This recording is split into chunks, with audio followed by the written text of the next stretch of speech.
Detik-detik intelijen sakti bikin jagal OPM Brigjen Murib dan Undius lari ketakutan, 4 tewas. Meski sudah dibantah Panglima TNI, jika dua warga sipil bernama Arwin dan Husen yang ditembak OPM bukan anggota TNI atau Polri, namun pihak Sebi Sambom mengklaim keduanya agen intelijen. Total sepanjang Mei-Juni, OPM menembak 5 warga sipil, 3 tewas dan 2 diantaranya selamat.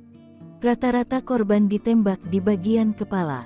Namun, 2 sosok intelijen yang selamat yakni Husen dan Arwin menjadi sorotan. Sebab, Arwin warga sipil pemilik kios di Kopo Paniai yang ditembak OPM pada tanggal 25 Mei itu selamat. Arwin ternyata sakti dan selamat, hanya helmnya pecah karena tembakan OPM meleset. Justru, kegagalan ini membuat ajudan, sniper dan algojo andalan bos OPM Paniai, Matias Gobay dan Undius Kogoya bernama Basoka Lawia tewas karena diserbu balik tim Damai Cartens atas info dari warga setempat. Begitupun serangan terhadap Husen yang dilakukan kelompok Undius Kogoya pada tanggal 19 Juni.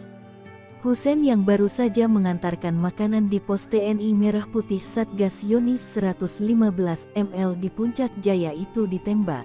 Berdasarkan informasi, Husen dicegat 4 orang OPM saat pulang, lalu ditembak di bagian kepala, namun hanya mengalami luka tipis.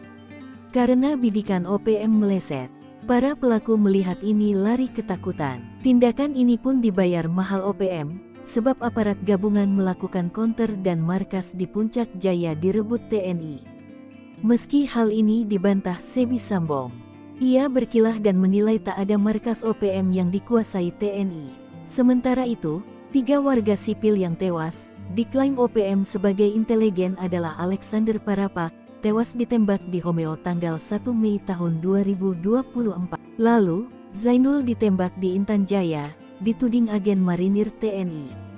Kemudian Rusli sopir di Paniai, tewas ditembak tanggal 11 Juni tahun 2024 lalu.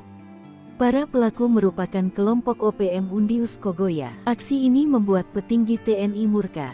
Undius dan anak buahnya kalang kabut diserang balik TNI.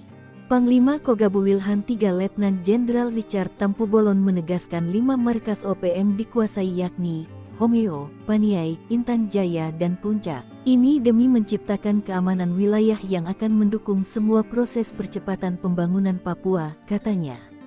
Hal serupa juga ditegaskan Panglima TNI Jenderal Agus Subianto untuk terus mengejar para pelaku. Ya, kita sedang kejar, makanya kelompok OPM tersebut masih membuat teror ke masyarakat. Baru-baru ini menembak sopir taksi ya, dan setelah ditembak mobil Avanzanya dibakar, kita kejar, kata Agus.